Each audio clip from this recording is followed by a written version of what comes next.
Nu, ko, Kārli, šī ir mana kultūras vieta. Tā ir koncerta zāle plus mūzikas vidusskola. Kāpēc es izvēlējos tieši šo vietu? Tāpēc, ka es te mācos, es te uzstājos, es te pavadu lielāko daļu savus dzīves laiku.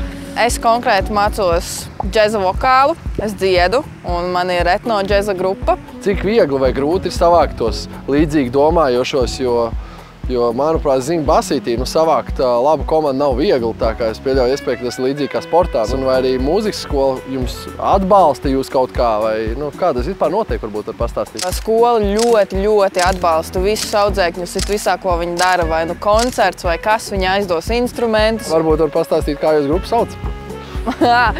Man ir etno džeza grupa Mo no Ventspils, kas no lībiešu tulkojumā no lībiešu valodas nozīmē zeme. Skola tas ir viens, bet arī šeit ir koncerta zāle, un tad varbūt var pastāstīt, kādi koncerti šeit notiek.